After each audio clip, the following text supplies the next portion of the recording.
Terbakar cemburu, suami siram istri siri dengan cairan kimia.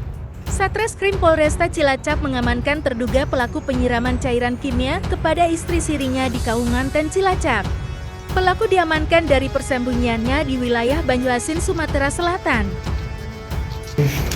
Pagi ini Polresta Cilacap Satreskrim melaksanakan konferensi pers kaitannya dengan tindak pidana penganiayaan berat yang direncanakan.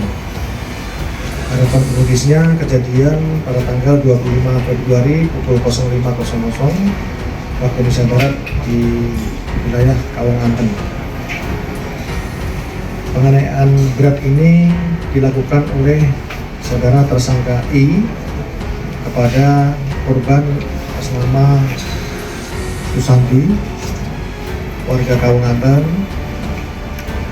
Untuk hubungan antara tersangka dengan korban, saya jelaskan bahwa korban ini pernah bekerja di Jakarta, ketika itu sebagai PRT, kemudian ketemu dengan tersangka yang ketika itu bekerja sebagai buruh harian lepas, jadi sebagai tukang. Jadi ketemu di tempat majikan korban bekerja, kemudian menjalin hubungan khusus. Kemudian yang bersangkutan keduanya ini nikah siri pada tahun 2016. Untuk diketahui bahwa tersangka ini beralamatkan di daerah Serang, Banten, namun demikian domisilinya di Lampung, keluarganya orang tuanya di Lampung. Yang bersangkutan tersangka pernah menikah, kemudian hubungannya tadi menyampaikan sudah berpisah, kemudian nikah siri dengan korban. Kemudian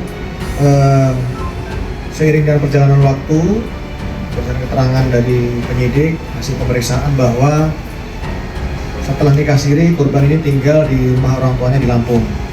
Tinggal di Lampung, kemudian beberapa tahun di Lampung karena orang tuanya meninggal akhirnya pulang dan tidak ingin kembali ke Lampung.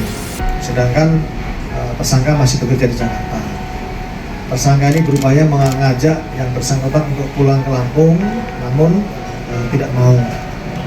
Kemudian tersangka mencari informasi, mendengar informasi bahwa korban ini diduga menurut keterangan tersangka sudah memiliki hubungan dengan pria lain, jadi ada kecemburuan. Dia mencari melalui media sosial, belum sempat ketemu dengan si laki-laki yang diduga pacarnya, namun demikian sudah ada keterangan dari salah seorang tetangga bahwa benar yang bersangkutan diduga tunangan yang bersangkutan.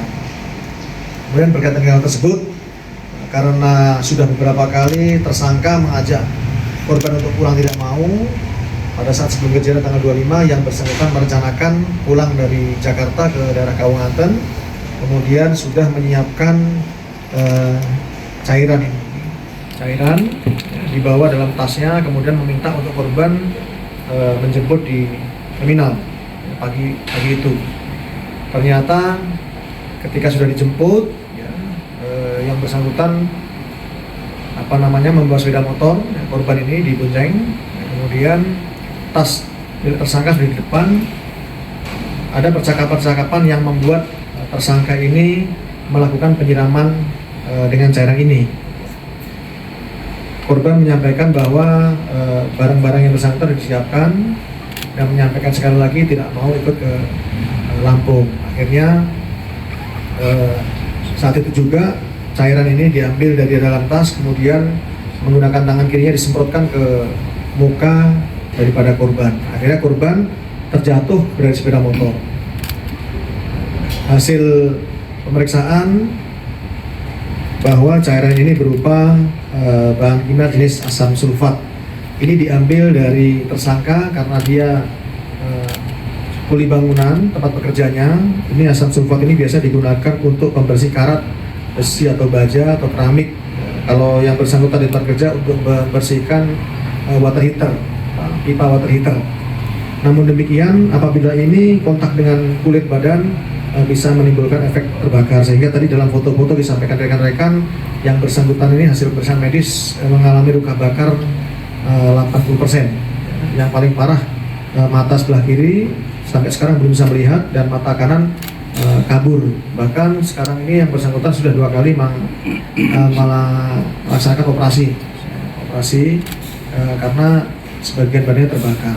Termasuk tersangka ketika menyemprotkan cairan ini terkena di punggung sebelah kiri juga mengalami luka bakar.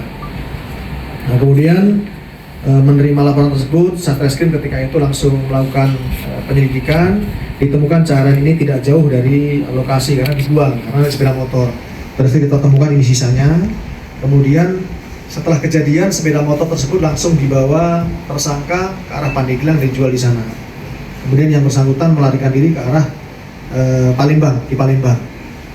Jadi pada tanggal 13 April kemarin, Satreskrim langsung memimpin penangkapan di wilayah Palembang. Yang bersangkutan bekerja di kolam ikan. Ada temannya di sana, kemudian dikasih pekerjaan menjaga kolam ikan. Pada saat akan bekerja menuju tempat bekerjanya, dilakukan penangkapan oleh Satreskrim dan rombongan dibantu oleh Polsek setempat, jajaran kepolisian setempat. Demikian yang bisa saya sampaikan. Kemudian terhadap tersangka kita persangkakan pasal 355 ayat 1 ya, penganiayaan berat yang merencanakan dengan ancaman 12 tahun penjara.